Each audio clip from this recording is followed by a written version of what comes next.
Hotel স্টাইলে ডাল ভাজির একটি পারফেক্ট রেসিপি আজকে শেয়ার করব। এটা একবার রান্না করলে বারবার রান্না করতে মন চাইবে। অল্প উপকরণে খুব সহজেই নতুন রাঁধুনিরাও এই ভাজিটি রান্না করে নিতে পারবে। এই ভাজিটি শুধু রুটি পরোটার সাথেই নয়, রাইস জাতীয় যে কোনো খাবারের সাথে খেতেও দুর্দান্ত লাগে।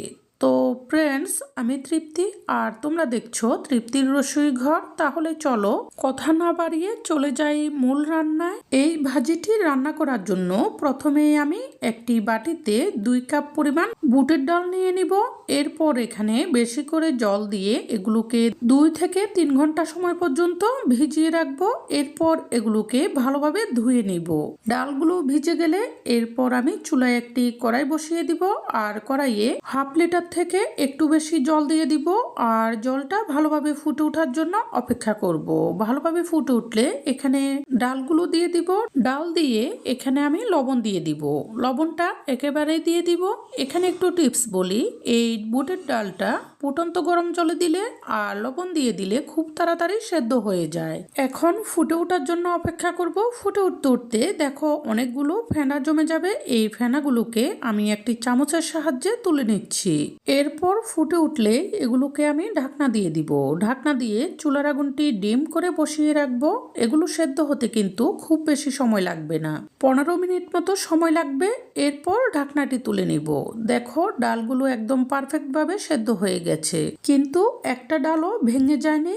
এ অবস্থায় আমি কড়াইটিকে নামিয়ে রেখে দিব, তবে এগুলোকে ঢাকনা দিব না, তাহলে ডালগুলো নরম হয়ে ভেঙে যাবে। এরপর চুলায় একটি ফ্রাই প্যান বসিয়ে দিব আর ফ্রাই প্যানে দিয়ে দিব হাফ কাপ থেকে একটু বেশি সরিষার তেল। তোমরা চাইলে এখানে সয়াবিন তেলও দিতে পারবে। তেলটা গরম হলে এখন আমি এখানে কিছু মশলা দিয়ে দিব। দিয়ে দিচ্ছি 2টি শুকনা মরিচ, 2 টুকরা দারুচিনি, 4টি এলাচ আর কিছু গোলমরিচ। এগুলোকে নেড়ে একটু ভেজে নিয়েছি। এরপর এখানে দিয়ে দিচ্ছি 1 কাপ পরিমাণ পেঁয়াজ কুচি। পেঁয়াজগুলোকে নেড়ে একটু ভেজে নিচ্ছি। এই পর্যায়ে আমি তোমাদের কাছে একটি রিকোয়েস্ট রাখছি, তোমরা যারা আমার চ্যানেলে নতুন এসেছো, সকল ধরনের রান্নার সহজ এবং সুস্বাদু রেসিপিটি পেতে আমার চ্যানেলটি সাবস্ক্রাইব করে রেখো। আর যারা আগে সাবস্ক্রাইব করে রেখেছো তাদের জন্য থাকছে অনেক ভালোবাসা। পেঁয়াজগুলো ভাজতে ভাজতে যখন এরকম ব্রাউন কালার হয়ে যাবে, এই পর্যায়ে দিয়ে দিব 1 চা চামচ থেকে একটু কম আদা বাটা, 1.5 চা চামচ পরিমাণ রসুন বাটা। এগুলোকেও পেঁয়াজের সাথে নেড়ে চেড়ে একটু ভেজে নিব। এরপর এখানে দিয়ে দিব বড় সাইজের একটি টমেটো, এরকম ছোট ছোট করে টুকরা করে রেখেছি সেইগুলো। এখানে টমেটোটা তোমরা না চাইলে নাও দিতে পারো, তবে দিলেই এর স্বাদটা একটু বেশি হবে। এখন টমেটোগুলোকেও এগুলোর সাথে নেড়ে চেড়ে একটু ভেজে নিব, তবে খুব বেশি ভাজা লাগবে না, জাস্ট টমেটোগুলো নরম হয়ে এর কাঁচা গন্ধটা চলে গেলেই হবে। এরপর চুলার আগুনটি ডিম করে দিয়ে এখানে আমি দিয়ে দিব 4টি কাঁচামরিচ ফালি করে কেটে রেখেছি, সেইগুলো আরও দিয়ে দিব।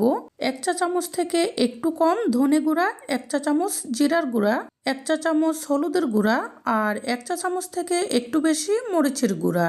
আর অল্প করে জল দিয়ে দিব এই মশলাগুলোকে কষানোর জন্য। এরপর চুলার আগুনটি একটু বাড়িয়ে দিব। এখানে একটি টিপস বলি, সামান্য করে গরম মশলা আমি এই পর্যায়ে দিয়ে দিয়েছি।